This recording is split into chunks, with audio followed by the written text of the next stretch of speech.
Hi, welcome to the Upside. I'm your host, Paul Santinello. This is the show where we talk about all the good things that go on in Long Meadow.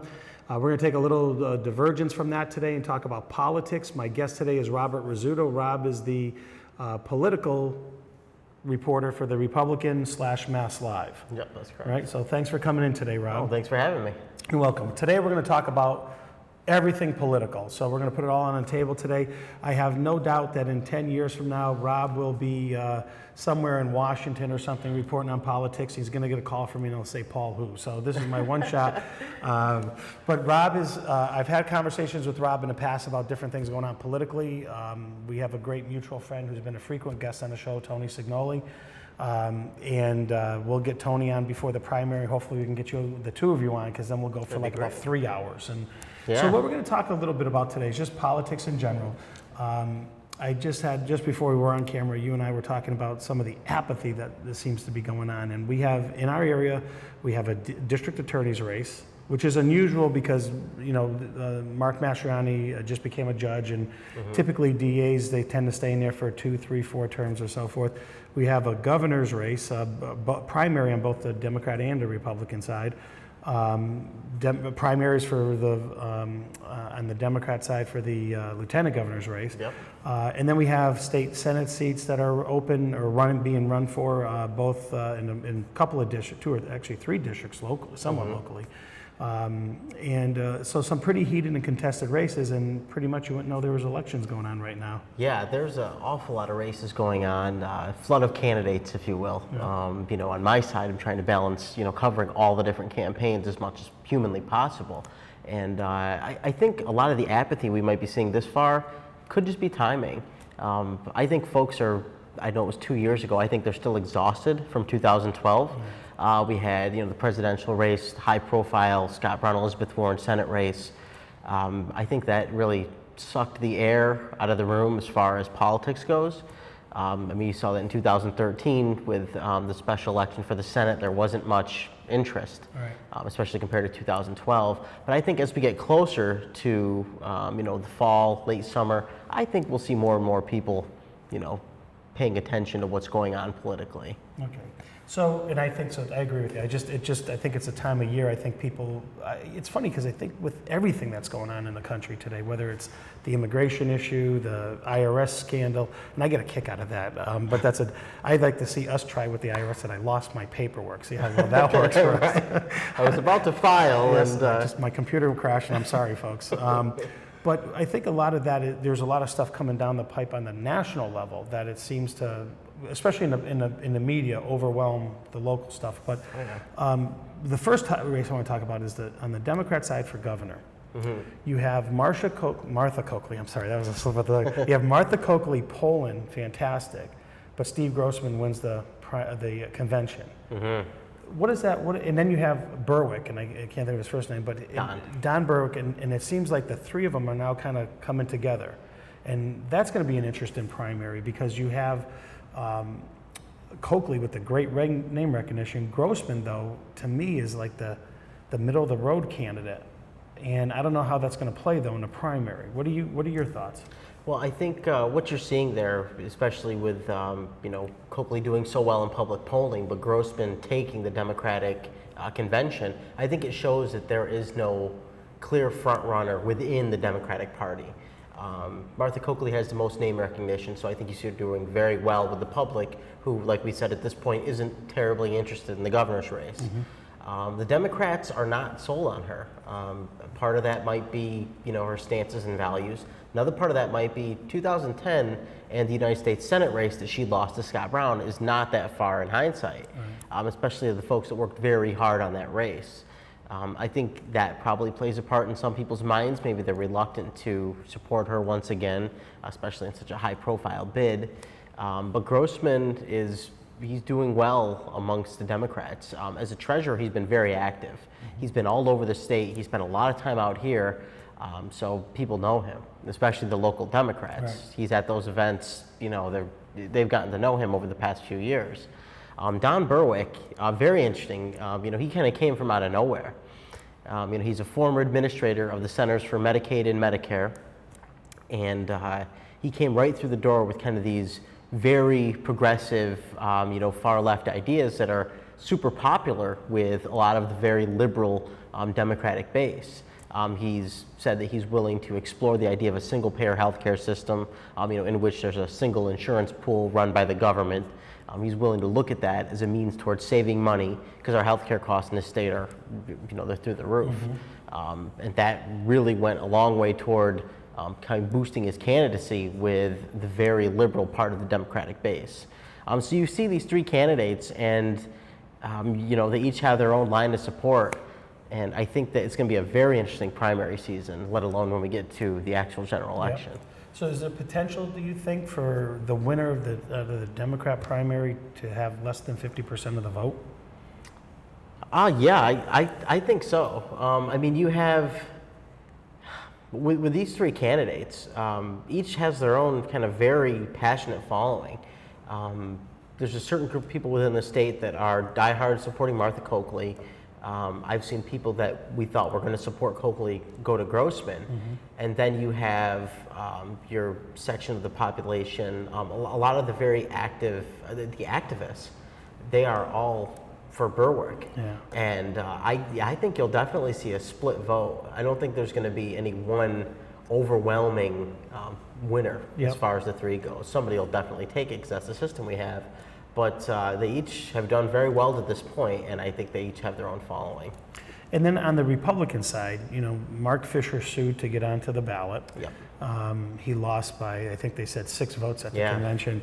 And I've had interesting conversations with both supporters and non-supporters of Mr. Fisher. And quite frankly, I believe primaries are good.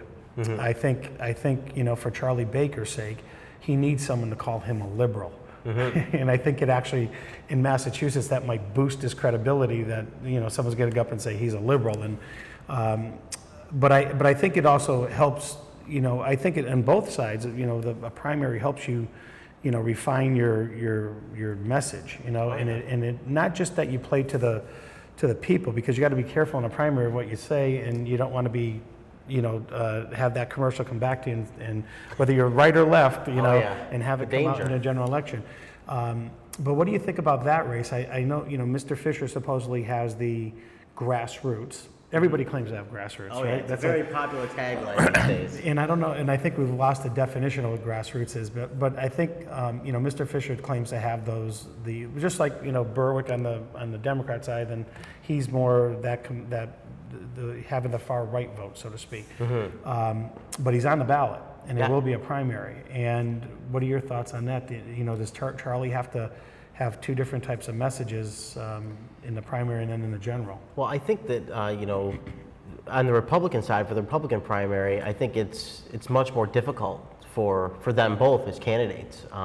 You have a state it leans progressive, what I mean, versus conservative. I don't think that's a lean. I think that's a tilt. Well, yeah, I guess a sway, I guess, so it's difficult for these guys. You have, Mark Fisher is, he makes no bones about it. He's a very conservative guy. And Charlie Baker, on the one hand, he's socially progressive in a lot of different areas. And he's fiscally moderate or conservative, depending on, I guess, your opinion and perspective. Yep. I think he does have to kind of toe a line and appeal to different folks. We've seen the Republican base in Massachusetts it's not going to do what the establishment wants it to do. Correct. They're very rebellious, just by nature as a group. We saw in the 2012 presidential primary, with the Ron Paul folks, they were able to push him forward as the official candidate, and I think that shows the power of what we talk about grassroots, these local activists on the Republican side. So it does make it difficult for Charlie Baker. He's on the one hand trying to run a statewide campaign and appeal to the largest swath of people as possible to be viable after the primary. But if enough of the conservative base of the Republican Party turns out on primary day, he'll never get that chance. Right. So it's very interesting. That race in itself, if we could clear the entire deck and just focus on that, there's a million stories to be told there, and it is very, very interesting, at least to political folks like us. I think it's the first time where you've had two totally disparate candidates that, Christy Mijos and Charlie Baker's, you can say Christy was more of a moderate, socially as well, and fiscally conservative, and they both kind of tagged that line or towed that line. And Mijos was a businessman, Baker was a businessman, but but Fisher definitely does have the support of the base, the real base in the party. I think the difference that Baker might have is that he has Karen Polito on the ticket already, and is running with her as the run-in mates, essentially, and that does help a little bit, I think, with the base, because she's not perceived as a liberal, Right. And I don't know if that's going to transfer over to say, let me pull some of those votes away.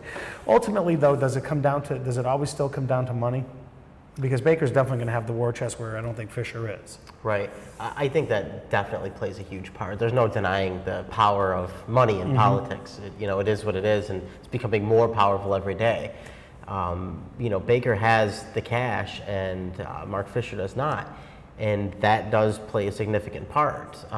When it comes to a primary, maybe less of a part than you'll see like in a general election. Yep. But yeah, definitely still going to play an influence, no doubt. And it's funny because I've seen on the activist level, when we had races on the Republican side for state committee, where they literally just targeted, instead of doing this mass mailing, they targeted people they knew were going to vote. Yeah. And they were able to get in a lot of people that you would consider more on the conservative side, and it's changed the state committee to a degree, to where the national committee woman was elected by the conservative group than anything else. So, and I do believe that Charlie Baker will have a tough fight, because he is not well received amongst the base. And I think those folks seem to operate under the radar. Yeah. So you won't see the commercial coming out, but you will see them going door to door to the people that will make a difference. You will see them holding signs, because those are and I always said, in either party, your base is the people that will hold signs in the thunderstorms. And oh yeah. They're the folks out there when you drive by and you go, you're insane. They're the ones that make the difference. They're the ones that make the difference, correct. And they will go trudge through snow and sleet and rain and get your message out. So I am looking forward to what that looks like in terms of just the political operation of both of those campaigns. Yeah. And I think even on the Democrat side, you're going to have the same thing. You're just, the party activists are going to make, on either side, I think they're going to make the difference in how they're perceived for the general. Do you think the national politics trickles down? Do you think the things that are going on with immigration and the IRS and so forth are going to have an impact on Massachusetts politics?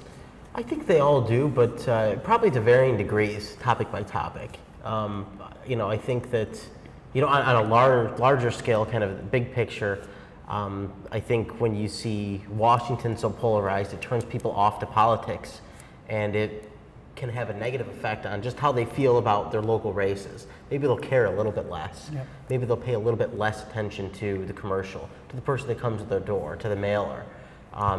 I think it affects things that way. As far as steering the conversation, it can. In relation to immigration, we have, nationally this discussion about immigration reform. Here in Massachusetts, there's still the debate about this Secure Communities program, which is a federal program which basically states that if somebody's arrested locally, they share that person's immigration status with Immigration and Customs Enforcement, ICE. Basically with the idea of, if an illegal immigrant gets arrested doing something, then they're queued up for a hearing for potential deportation. It's very controversial, and there's been discussions kind of community to community about whether they want to embrace that or not. And, we haven't seen that come up as a mainstream topic in the governor's race, but it's bound to. The next governor is going to potentially steer direction on that as far as the Commonwealth. So I think there is some trickle down. Probably not as much as, in some areas, but I think there is. Now, and I'm going to ask you a little bit about the perspective from the media, how things have changed. When you look at Governor Patrick, obviously Tim Murray was the next in line. He was going to be governor, and it looked like that until things happened, and he decided to resign. But is Governor Patrick going out with a whimper? do you think? Or I know he's had successes. I mean, Yeah. you know, but I mean, is it? It just seems like he's not there right now. Well, I think look at some of the things he's able to triumph, tout his triumphs in his last term here. You have the minimum wage hike yesterday. That's something he's definitely taking as a feather in his cap. I mean, it was a collective, the legislature, a lot of work on that. But I think that he has been cementing his legacy all along. As you know, Patrick came from out of nowhere. When he ran, he was, political outsider, not the likely winner per se. And he's very carefully kind of honed his message and crafted his legacy along the way with different kind of pieces of legislation. Things have been relatively quiet this year so far. But I think that what he's looking to do is, perhaps, look back at all the different accomplishments along the way and have it paint kind of a sweeping picture rather than say, in my last year when I had nothing to lose, I pushed a lot of things through. But the year is still young and we still have time for things like that to happen. A lot of damage that can be, good things that can be done. When you look at, actually I look at Governor Patrick and I look at President Obama and say, you just had two guys on very similar tracks that, and Patrick had a business background, and so did Obama, not business background, but being a lawyer and so forth. But they both came out of nowhere, both articulate speakers who had and I said, I think Governor Patrick's best weapon was his Republican opponent when he ran. Because you just had someone who said, we're both going to be the first, I'm going to be the first woman, I'm like him, but I don't want to raise your taxes. Where Governor Patrick, to his credit, came in and said, I have a vision, better education. And I thought, and I think that's what the difference in that race was, that he actually sold a vision versus saying, I'm going to be just like him, but I won't raise your taxes. Right. So I will. I do give him credit. His message in his reelection was the same thing. Better vision, better vision. I don't necessarily agree with some of the stuff he's done, but his message was clearly delivered, and I think that's what resonated with folks, certainly. Yeah. And so now, when you look at it from your perspective on the media side, we have the print media is kind of, but now online is huge. And Mass Live is, I know you guys just got fancy new digs. You're going into 1350 Main Street. Yep, very growing. And it's blowing up in a good way. Yeah. Right? And how do you see the difference in the political report and from the perspective of what the print media does? Because I read online. You guys will post a story online in 5 minutes. It might be 3 days later in a paper. Yeah. You see more of it going online and more people going to the website? Definitely. If you just look at the pure numbers game, readership is still very strong with the print side, but we are growing leaps and bounds online. And we have Hamden County is Mass Live's #1 site, our #1 demographic that we pull from. But out east is a very close #2 and 3. Really? Things are, it's Hampton, Hampshire, and then I believe it's Suffolk County. And Essex and Middlesex, these are very big growing areas. Right now on our side, we have 3 full-time reporters in Worcester, and we have 2 full-time reporters in Boston, and it's growing. We're taking a statewide approach to things, kind of instead of everything being hyper-local, we're flipping that. We're taking a statewide perspective and kind of broadening people's horizons. Where in the past, I think a lot of the political reporting has been very provincial. People have this narrow focus, this is my town, this is what I'm looking at. And we're kind of challenging folks to say, okay, I may live here, but I'm affected by what happens out here. Right. Broaden their perspective. Look beyond just what's happening right here, because what's happening in the next town over is going to impact you. Right. And our approach with the statewide website, is just that. Don't just, because you live in Springfield, don't just focus on what's happening in Springfield. Look at what's happening wider out of there. Right. Longmeadow is a great example of that. Challenging folks to look beyond the border. And that's been big here with the casino issue. Absolutely. And we've reported that, on a statewide basis, what's going on in Boston, where did the slots parlor going to end up, ended up in Plainsville, Yep. all these things, because we believe wholeheartedly that it affects people as a commonwealth. And in a state of this size, which is relatively small by comparison to other states, it's not that big of a world, you know. Right. People should be aware of what's going on out there. And I think to go buy a Boston paper every morning or have one delivered to your house is a little bit more difficult than going online and reading about what's happening there. Yeah. And I think that perspective is phenomenal, because I think people need to understand that what goes on out east has a bigger effect out here, because by the time it trickles down to us, and I think the gas tax is a great example of it, that transportation is completely different in the eastern part of the state than it is out here. There's a lot more mass transportation. Yeah. So people don't care if the gas tax goes up by inflation every year. It's not going to affect them. Right, it's not going to affect them. Like my colleagues at work, a couple folks I work with live in Cambridge. They walk out of their house, a few steps later they're on the T. Right. They're at the State House. They haven't driven, Right. it might go 2-3 weeks before they have to get in the car and go somewhere, Right. because public transportation is that great. So a gas tax, certainly, that's going to hit folks out here where you're not going to be using public transportation as much, because there's not that many routes. It's not that efficient. It's nowhere near like it is out east. Right. Yeah, definitely. So I think I applaud that, because I think people do need to see what's going on out there. It affects you. And the casinos, like you said, is a great example. And I want to talk about that a little bit.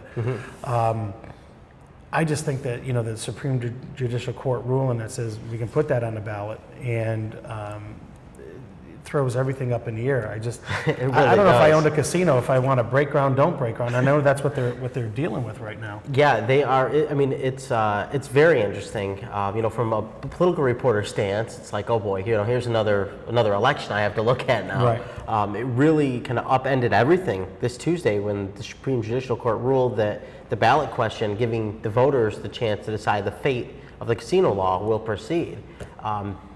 It tossed a whole cloud of uncertainty over a lot of things. Yeah. So now, I've been around for a while in this area. I mean, I grew up here. So I remember when Peter Picknelly Sr. tried to bring a casino into Springfield when there was no casino law.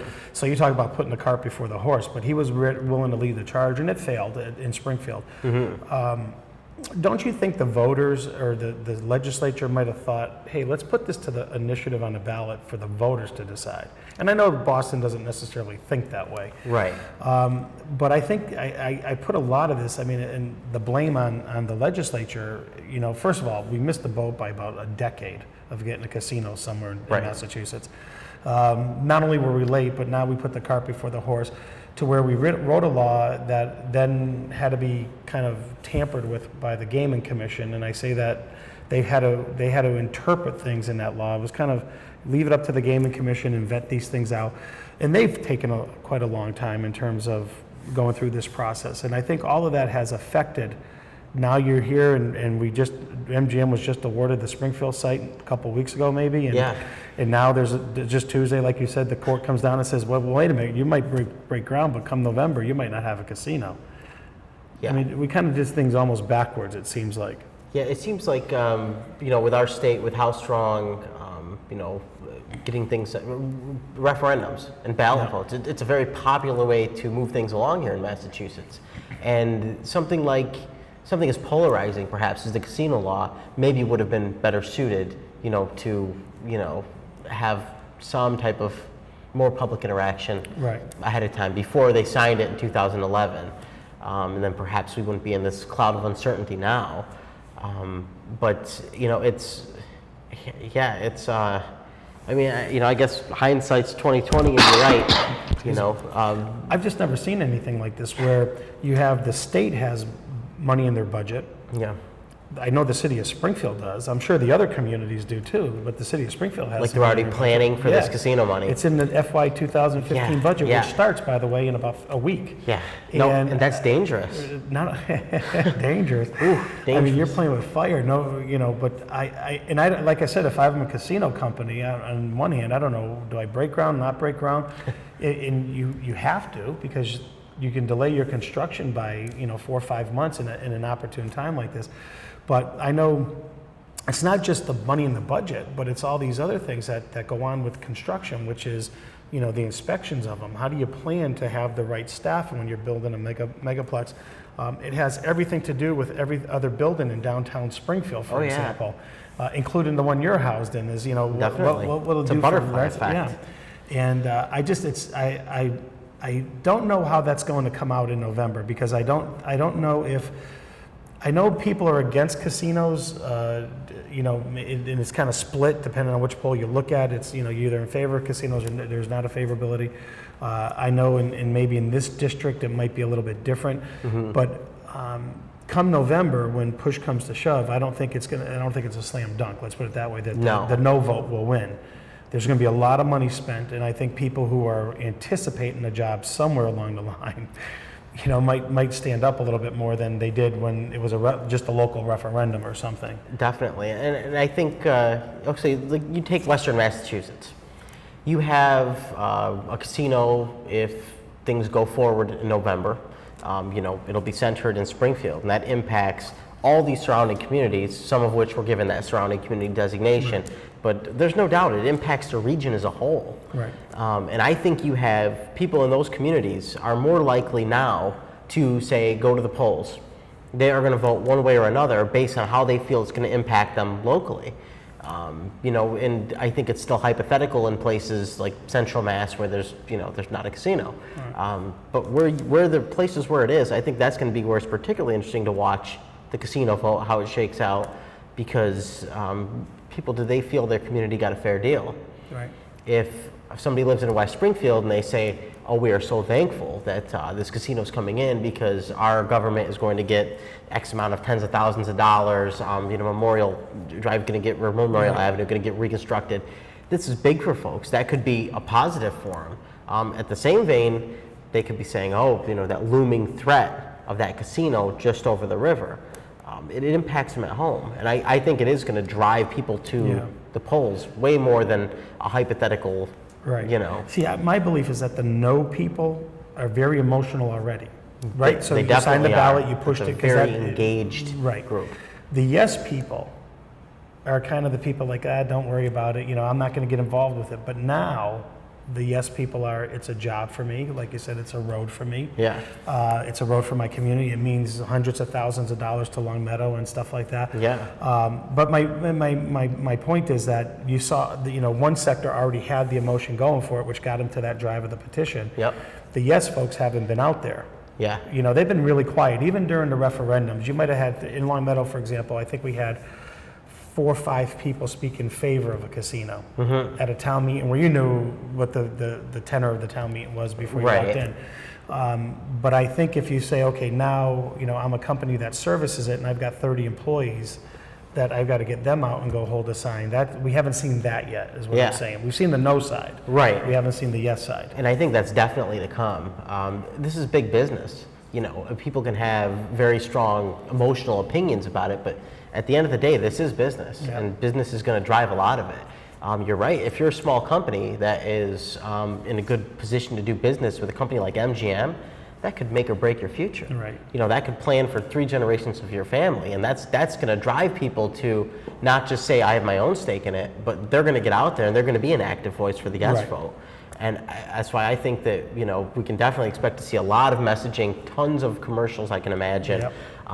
But I think you're going to see a very active yes contingent, and it's not all going to be just coming from the casino companies. Right. So that's going to be interesting in the coming months. And that's what I mean. I think that those folks haven't reared their head yet. No. Because it hasn't been as concrete. The casinos were all virtual at one point. Yeah, it was hypothetical conversation. But now it's concrete. It is going into Springfield if it passes in November now. And so if you are that company that has that, or that close to it, that I think is definitely a difference. It's interesting. Do you think that's going to have an effect on the governor's race? It's going to draw people out that normally might not vote. Oh yeah. But do you think it's going to hurt or help any one particular candidate? I guess I think it can. Yeah. We've seen such strong reactions on both sides for and against casinos. I think that people are probably going to judge some of their candidates based on their positions. This week we've had the 3 Democrats running for governor battling it out. Right. Don Berwick adamantly against, Steve Grossman for casinos, Martha Coakley somewhere in the middle. Yeah. She's not, I think the quote I've heard was she's not thrilled about casinos as a means for economic development, like it's not her first choice, but she doesn't support the repeal effort. So, you're going to have people judging their candidates based on their positions. Like if I live in Longmeadow and I'm adamantly opposed to casino gaming, I'm going to want a governor that reflects my values, Right. unless I see that as already settled law and that ballot question not having a chance. Right. I mean, that could affect And it that's where I see this, and because there's some divergent, I mean, really polar opposite groups that have come Oh, yeah. together, on the right and the left that have come together to fight casinos. So if you think about it, right, you have a guy like Mark Fisher, who's and some of the groups that might support him are against casinos for family values, and then on the left side you have people that might support Steve Grossman, for example, who say I'm adamantly against casinos. And how's that? And that's the thing I don't know if anybody can put a finger on and say this is going to hurt or help or whatever, because they're just, I've never gotten emails from two opposite groups that are both so excited about one ruling from the Supreme Court. It's really, really strange. I mean, okay, so you have a very active governor's race going on, right? And then you lay over it this casino issue. And you're right, this has brought people together from the left, from the right, from the middle. It's made very interesting combinations of folks you would never typically see, especially in an election year. Right. So I have absolutely no idea how that's going to shake out when it comes to the elections. And just from being as interested in politics like we are, I don't know if the general public will find it this interesting, but I'm really looking forward to see how that all plays in. You have a lot of different moving parts, and you have groups with interests one way or another that might have typically supported one candidate, but now they're so actively integrated into the casino issue. How is it going to affect things? And I see it here in Longmeadow. I mean, the question of where do you stand on a casino is somewhat almost like the first question now when they talk about candidates, as opposed to no one's asking about abortion or gay rights or what. It's about a casino in this election, and that's a different. Because you can be a pro-businessman and still be anti-casino based on moral issues. Oh yeah. But like I said, it was the strangest thing to get emails from two groups that have polar opposite beliefs and saying we're both happy about the Supreme Court ruling. Yeah. And now the fight begins is really what the message was. And so I don't know how you, like I said, you put a finger on it. If you're a political consultant working in the governor's race, that's a dance I want to see them do. You definitely have your work cut out for you. Yeah. You find yourself in that position.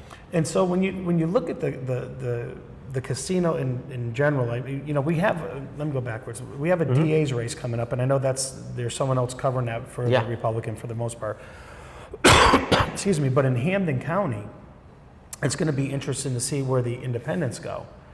Are they going to go for the Democrat side for the DA's race or the Republican side? Because you still have, when we come on September 9th, it's still the primary. Oh yeah. So I don't know, again, which on the governor's right, I would tend to think it would affect more the Democrats, because the independents that pull a Democrat ballot to vote for DA then have the choice. They won't be able to vote for Charlie Baker or so forth, but they have the choice amongst the Democrats. And so not only do you have the casino dynamic, but here in Hampden County, the DA's race can have a significant impact depending on who they pull for it. Yeah, if people are, if they're particularly interested, and they're watching their local race, the DA's race, it can definitely impact, turnout for which way it's going to go for the governor's candidates. It's super interesting. So we know that, the Republicans, I don't know how many, 11, 13% of the vote or whatever. Yeah. Democrats, 25, 35, depending on where they are. So the majority of people are independents. Yeah. Or unenrolleds, whatever you want to call them. Yep. And so that whole, the DA candidates have to try to pull them in, obviously. Oh, yeah. Because that's where they're going to win or lose by. And they definitely can't, they're not going to go after Republican votes because we can't vote in the primary. So the issue then becomes, where does that go and how does that affect the top of the ticket? And that's another one that I don't know if anybody can put their finger on and say, I'm Steve Grossman or Martha Coakley or Don Berwick, and this is where I'm going to get my vote in Hampden County. Yeah, no, it's hard to say because you're right, that factors in. You're going to have people making their decision, which primary to go for. And it's tough. Yeah. People are, especially very politically interested folks, they have their work cut out for them if they don't already have their mind made up. Yep. All right, so I got to ask you about one because I know you covered it. My favorite race is, that's not in Massachusetts, is up in New Hampshire. Yes. Scott Brown. Yes. And, you know, I know Mitt Romney always had a summer home up in New Hampshire. I didn't realize Scott Brown did, but he's a resident of New Hampshire now. Yep. He's running for U.S. Senate against Gene Shaheen. Yep. And he's got an interesting race where his favorable rating is not, or unfavorable rating is very high. Yeah. And almost dangerously high. Very, yeah, and that doesn't look too good. No, I mean, you know as well as I do, the general public always looks at, you know, who's ahead, the horse race numbers. Yep. On the inside, folks look at your favorability, unfavorability. That's your real kind of litmus test. Right. If your candidate is polling with very high unfavorable numbers, meaning that people are starting to have a generally negative view of your candidate, you're in the danger zone. Right. And you have to kind of flip that. You know, as far as what's behind it, could be a million things. My speculation, Scott Brown had this image as being the everyman. He's a nice guy, he's your neighbor, he's helping you take out the trash. He drives by in the truck, he waves at the kids. He had a balance of views. He was a moderate Republican in the United States Senate, and there's not very many of those anymore on each side that are considered to be moderate. During that race with Elizabeth Warren, Scott Brown went negative. He honed in on the issue around Elizabeth Warren's ancestry, and for better or for worse, you know, I think that reflected negatively in a lot of people's minds when they saw him making those different charges. He came right out of the bat in one of the debates and said, you know, about her ancestry, and made a very strong statement about it. And I think that turned a lot of people off to him. Now, you're up in New Hampshire. How much of that trickles over? I don't know. Yeah. I mean, we share a border, but, you know, people sometimes do have a very narrow focus. He hasn't been negative up there in this race. He's been focusing very hard on Obamacare and business. So, you know, what's driving that? It's hard to say. Yeah. You know, is his reputation just tarnished at this point? So, you know, in the first race that he had against Martha Coakley, I know a lot of people blame Martha Coakley for blowing the race. Mm-hmm. And my perception is that Scott Brown did everything right. Okay? Yeah. In the race against Warren, he did everything that he could do wrong, he did wrong. Right. And it was, and I don't know how, and I, you know, I understand political consultants and what they say and do and so forth, but I think everybody has known that you don't necessarily go, I mean, it's generally held, you don't go negative against your opponent. You let surrogates do that for you. Oh, yeah. You know, you bring in the Newt Gingriches of the world who Somebody who's known for that. Yeah, you let who's them known to be caustic, to come out and be caustic and do it. And I don't know, and I always found this amazing that they branded him as, you know, being part of the war on women. And I understand they went back and looked at votes, and and we know, and anybody who's voted on something, you can extrapolate something out of a bill because after it gets attached and so forth. But a guy who's married to a very successful reporter who's kept her maiden name on the air and has 2 daughters is then I don't understand how he let himself get painted into that corner of being against women, because I can tell you with 2 daughters and a wife, I'm not the majority in my house, and they do rule. So I don't know how he got painted into that picture or into that corner, but it's stuck. And I don't. That's the thing. I don't know if that's transcended up there too. As part of the negative. Yeah. Well, particularly with the whole war on women thing. You know, in 2012, that was a very big national talking point. Yep. And Scott Brown, you know, for better or worse, you know, you're playing state politics, but you're in Washington, and you have a whole nother game to play. It's, you know, it's a different dynamic. You know, he's a guy who's not only trying to win re-election in Massachusetts, but he has to maintain, you know, some type of party semblance in Washington. The Blunt Amendment, which was it was a clause that would have given different groups exemptions in the president's health care law, as far as covering contraception and things like that, you know, for moral and religious beliefs. The argument against it was that it was too wide sweeping. Brown supported it. That clause had no chance of being widely popular in Massachusetts. So just by him supporting it, which he probably had to do, considering, you know, his national ties, I think that hurt him here. And things along those lines, it made it so where, okay, the Democrats are saying you're part of the war on women, you're saying you're not. And, you know, the guy has a very powerful woman as a wife, you know, and 2 daughters, and he's a very nice guy. But by these different things, I think the Democrats are able to paint him in that box. Say, well, he's attached to this. Look who else is attached to this. Right. The law of syllogism. If Brown is for this, and these people are for this, then Brown is just like these folks. Right. I think that didn't help him. And that's what I meant, that anything he could do wrong, he did wrong. Yeah. Because he let himself get painted into, and I understand the vote was the vote, but there's different ways of getting out of that. And I don't mean getting weaseling out, because he voted for something. It's but politics. There's ways, Right. But everything he did right in that first election seemed like it just didn't. And I understand there's a lot more fervor to that. He had the Tea Party behind him big time. Yeah. And I think that's also what was missing in the second campaign.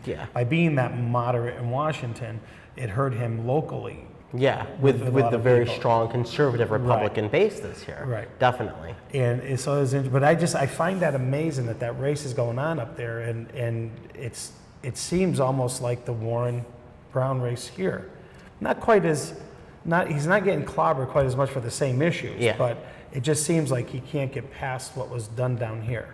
Yeah. I think what I'm seeing up there, it seems like the Brown-Warren race, maybe with the heat turned down a little bit. Right. If Brown-Warren, if that thing was on boil, you know what I mean, and that water was just going crazy, it's, you're not quite simmering up there, but maybe, a slow boil. Yeah. No, that was a raging fire. That was beyond. It was an inferno. Yeah. Napalm, the whole nine. Yeah.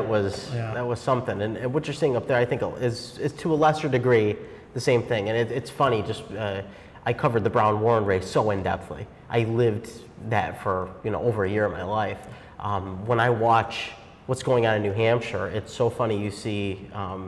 But you see this in politics, some of these same things get recycled.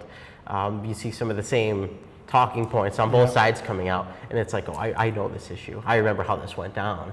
And it's interesting to watch. You just in both camps some of your files, so they didn't have to reinvent it. Yeah. No, it looks like they're watching. They're going through the archives, and it's like, oh, I remember reporting this. And I've actually had that come up a couple times where they've cited my articles. Well, Brown took this stance, and one thing just interesting that this is played into. Brown had already lost the United States Senate race. He was still United States Senator. He had just had surgery. This was just after Newtown, the shooting down there. Scott Brown actually called me, gave me this exclusive, and let me know that that had inspired him to change his mind on a federal assault weapons ban. He had always been opposed to it before that. He thought it was an issue best left to the states. After Newtown, he changed his mind. He had absolutely no reason to make this call or take this public position. But he called me and he said, Rob, I wanted to share this with you. This is the journey I've been through on this topic, and I now support a federal assault weapons ban because I don't think a state-by-state approach is making enough of a difference. Up in New Hampshire, a very libertarian state where they're very proud of their gun rights, this is factored in. Yeah. And people have looked back at this article saying, Scott Brown changed his position, this is what he's for. It all plays a part. I've actually heard him on a radio program that airs locally where the caller after caller just said, are you in favor of an assault weapons ban? And the answer was a nice dance. It was very nuanced, right, I'm sure. Very much so, and it's difficult. I mean, you look at even you take New England as a region. Every state really has its own identity. Right. It's not as easy as some think to run in Massachusetts, cross over and run in New Hampshire. Yeah. That's two different ball games. Especially as you get further away from Boston, right? Yeah. It's very much different. So do you think, because one of the things that are out there right now from different groups is that the Republicans in Massachusetts are going to make significant inroads and gaining more seats in the House and Senate. What do you think? Because they're talking about a cycle that's going on, and this is like 1990, and all the things nationally and statewide are fitting into place. And I understand trends. I'm not a big fan of saying just because that happened 20 years ago, it's going to happen again today. Right. Well, yeah. I mean, there's so many things that factor in, and it's 20 years ago, I didn't have a cell phone. So yeah, right. I mean, and it's a stupid cliche to use, but there is almost a perfect storm of factors to where the Republicans really have an opportunity to take a lot more local seats. Yep. From what I've seen, just on my side, reporting on this wide swath of things, the Massachusetts Republican Party, when I covered the election for who's going to be the chair of that. And Kirsten Hughes, I remember speaking with her ahead of time, and she said, if I win, I want to spend time having my people work across the state and building the bench. She said, we don't have any bench, and that's dangerous. She goes, you can talk about Scott Brown, you can talk about Mitt Romney. She goes, but it's that town selectman, it's that local race that's going to be your next Scott Brown. And if we're not developing those, you're not planning for the future. And I've seen the Massachusetts Republican Party engage the base a little bit more, bring a diversity of opinions in, and probably not to the degree that some of the people on the very ultra-conservative side, not enough to satisfy them. But I've seen them do it a lot more. Oh, no, definitely, and she's a pit bull in disguise. Yeah, she really is. Sweet, smile, and but yeah, she's very politically tough. I mean, she is also Quincy City Councilwoman. She won in a very unlikely race there, and she totally nailed it. Yeah, and she's done. I can tell you they've done a very different job than they did 4 years ago, and I think it's better suited for this cycle. The Mass Republican Party. I think they're a very different animal than where they were 4 years ago. And like I said, Kirsten is she's a pit bull and in disguise, as I say. Yeah, you don't see it coming, but you will when she's done. So but it is that's what I'm hearing too. The perfect storm. It's the negatives of the president, the negatives of the governor, and and so forth. And I don't think that automatically just turns a switch and says we get all these Republicans in, because no, there's no guarantees, as well as I do. Excuse me. And what did happen is then and I think the lessons learned is how do you sustain those seats once you win them. We have an interesting race up in Westfield where Don Humison went from this Senate to the Senate seat, and now he's got to run again, even though he won a special election. But then you have John Vilas running a special, who won the special with the same opponent, which is kind of funny that it's the rematch, literally a rematch. But those were that was a solidly Republican district, and I know Vilas' family was Republican and so forth in the background, and they qualify him as a conservative Democrat, but it's still a seat that was lost to a Democrat. And that those are the kind that hurt the Republican Party, the ones that you've held for a long time, and I'm sure it hurts on the Democrat side. I see we have I think the Westfield area races are going to be big. What you're seeing here with the state Senate race for Gail Canderas' seat. And then you have you definitely have a state rep candidate, Nate Beck, in West Springfield, who was part of the casino. And again, I don't know how that's going to play out come November. Take West Side. Adamantly opposed to the Hard Rock plan. Opposed to casinos generally, just by public opinion. I think that Nate, who's running as a Republican there, has a great opportunity to seize that. That's something where, on the local level, could that go into his favor since there is a casino referendum on the ballot? Certainly. And I think he knows that. He jumped in this before this was going into the ballot, the casino referendum, but he was successful in West Springfield. And he pushed that. And he seemed like I've met him a couple times. I worked with him because I was given the Hard Rock Casino story toward the end there. So I covered that, and he seemed like a very smart guy. And they won the David versus Goliath battle. And could that translate into something positive for him as far as his political future is concerned? Certainly, especially considering his district. And considering that the fact that most of the voters, or a good amount of voters in that election, might tend to vote Democrat come November, but this is their guy with the casino referendum on the ballot. I think that's where and that might be unique to this area where that could change some of the circumstances, especially in a community like that fought hard to keep a casino out. And Nate was one of those faces on that anti-casino vote. So it's going to be interesting. And then on the flip side of it is, does it give the opponent the money from the pro casino folks? I mean, that could happen too. So, and as we discussed earlier, money always is and always will play a significant part in politics, especially forming public perception of those politicians. Is there anything that you're looking at locally that interests you? Any race that you're looking at locally? I'd say probably the race to succeed Gail Canderas. Yep. I'm focusing more on the other statewide races, but I have an eye on that one. Yep. I think it's very interesting, just the different candidates you have, particularly Eric Lesser. Here's a guy who has, he worked for Obama, on the campaign, and then, in the White House, and he's kind of taking a different approach to running. He's almost running a national campaign at the local level. Yeah. And is that ever a bad thing? As far as reporting goes, I'd say no. There's a ton of information out there. He's very active. And it's been interesting to see the way the other candidates have interacted with him, not necessarily positively, but definitely an interesting race to watch. And for the record, I'm working with Deborah Ronsky, so she's the Republican candidate. There's also an independent in the race. Yep. But what I see on the Democrat side is, you have Aaron Saunders, a former aide from Ludlow, Chip Harrington, Gail Canderas is former aide from Ludlow, who is in Ludlow, current selectman. Chip Harrington, I think, who used to be a selectman in Ludlow. Tim Allen from Springfield, very popular city council candidate in Springfield, and Eric from Long Meadow. And where does the vote get divvied up?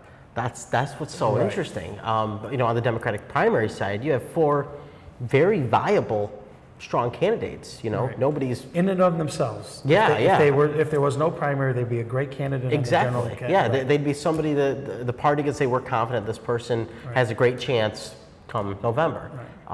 But it's it's very interesting. And is it going to come down according to population center? Are people going to go with their local guy in the district? Who knows? And I think that's the thing that's very, for me, it's intriguing because you look at the map and you say, okay, well, I can see the Ludlow guy getting Belchertown and Granby, but now you got 2 Ludlow guys. So you don't just have one. And then you got the Long Meadow guy. Does he get East Long Meadow and Wilbraham, or does that go to someone like Tim Allen, who's very popular guy? He's had he's worked at Mass Mutual. They have, those tentacles go out in a way. Definitely. There's one of the biggest employers in the area and so forth. So I don't know if that race can be called until election night. I'd say no. I mean, that's, I'll be, come election night, that's one of those, it's my Super Bowl, that's one of the races I'll be able to look back after I get done with all my work and say, what happened, because I will have absolutely no idea. You can't call that one. And I think that's going to be more affected by what happens in the DA race because of the independents going over to the DA side. And who knows where those voters, are going to. That's the thing. I don't think you can poll is that, they'll all poll within Democrat circles, of course. But who's going to get those? Who's going to pull the independents that are going to go vote the DA ballot? That's the interesting thing. And that's why I think you're going to see that have an effect locally. It's you have the big screen TV like the Super Bowl with all the food out and everything that you can invite everybody over. I wish I could. Come election night, I'll probably be shuffled away in some campaign headquarters somewhere, working feverishly on a computer. All right. I'll be buried in my apple at that point. That's disappointing because all the guys from LCTV and I were ready to come over to watch the big screen TV. I would love to host that party if given the opportunity, perhaps someday. Okay. Well, first, folks, I want to thank Rob because I'll tell you what, to get his time now, and we got the downtime in the election because I know come August, forget about it. I won't be able to talk to you, but I do appreciate you coming on because I love this, and I'm going to try to put together a roundtable with you and Mr. Signoli before the primary, so we'll get everybody to make their predictions, and we'll come back and see how everybody did. Sounds good. I'd love to. Thanks for coming on, Rob. I appreciate it. Thank you, Paul. Thank you for watching The Upside. We'll see you in the next edition. Have a great day.